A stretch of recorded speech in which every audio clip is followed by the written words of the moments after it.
boxed in. You know, I used to say, don't mind me, I'm just scrolling past. And I was okay with this. Because out of the 78% of Americans that own a social media account, I was just a sliver of the pie. But I've come to realize something. The more I sit and think about it, the more I realize that social media in all its glory and its capabilities is hindering us. How? 3 things. Social media destroys our personal relationships. It destroys our communities, and it destroys and hinders our self-actualization. So why don't we start with the first point? Social media and the use of communication through technology keeps us away from real people and real circumstances in the real world. In fact, it creates this false sense of connection between us. According to Cornell University's Stephen Strokatz, social media sites make it more difficult for us to distinguish between real relationships that we create and the false, unmeaningful relationships, the casual ones that we form through social media. Referenced in the article, Social Media Society, the Good and the Bad and the Ugly, and Smarty, Community Manager at Internet Marketing Ninjas, speaks of how social media gives us the feeling of being social without having to socialize. Ultimately, without having to put in any work into a personal relationship. And you see, when we do this, we forget to attend to the real relationships we have in our lives, and we do something to ourselves. We willingly dehumanize ourselves. Graham Steinkamp, digital film major at Missouri State University, remarks, "It's so much easier to say what we want when the other person is miles away. We can't see them cry or get angry. We can't feel their frustration or grief. We take the emotion out of the equation, and we willingly dehumanize ourselves."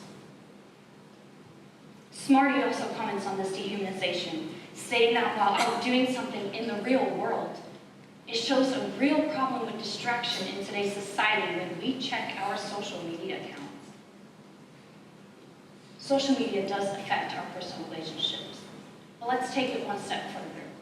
Social media affects our communities. It keeps us away from our communities. So in what ways are we as individuals expected to give back? And what does social media have anything to do with this? Well, philanthropist Mano Vargava's take on citizenship, referenced in the 2016 article, "What Really Makes Someone a Good Citizen," comes as an action. Citizen is not a title, it's an action, he states. Actions, not words, are what define and validate. Ozzie Nezovich in the Cheney Free Press of 2015 says that citizenship is realizing that you have a role and a responsibility in your community. So how do we influence our community?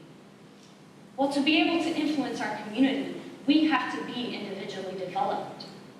However, if we mainly rely on technology and the internet, instead of learning the practical knowledge of expertise of everyday life, as said by Imtiaz Ali, owner of media site TechBeat, how can we better develop ourselves to serve our community?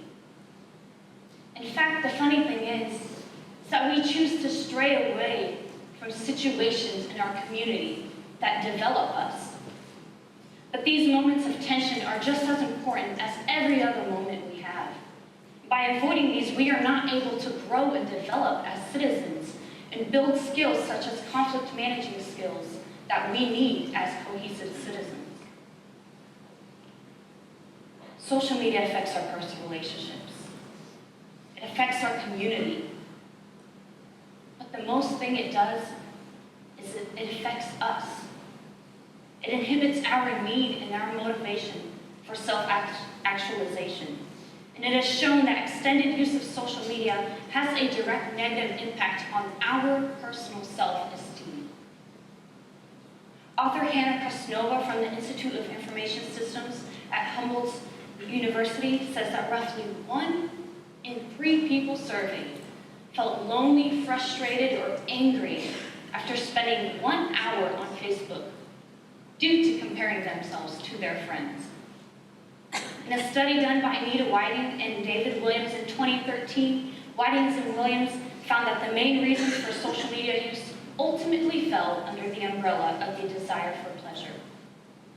Kohlrasch in 2015, in the article Social Media and Happiness, The Unfortunate Truth, creates a connection between this pleasure drive and addiction, stating that we use the word addiction to describe a person's need to return back to this activity due to the individual's desire for this pleasure hit, which ultimately interferes with our responsibilities and our duties in our everyday life.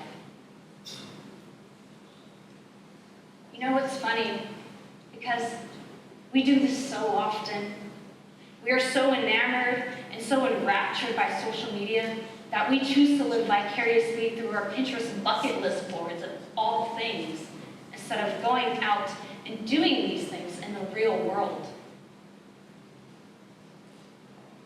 Now that I've presented to you the effects of this social media communication through technology on our relationships, our community, and our self-actualization, what is the next step?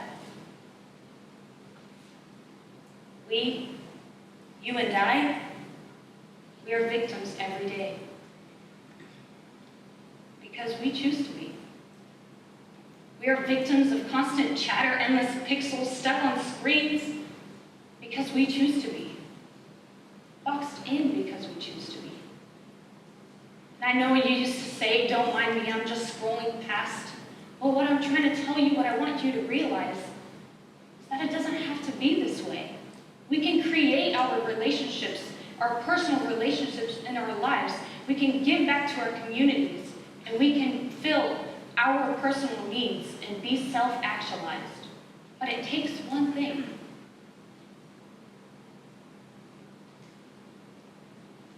I'm not asking you to throw away your phones or quit using social media. No, nothing like that. I just want you to do something. I want you to stop, take a moment, and reflect. I want you to rethink, reconsider. Is social media affecting you? And I promise you there's a light at the end of this tunnel, but please, put down your phone.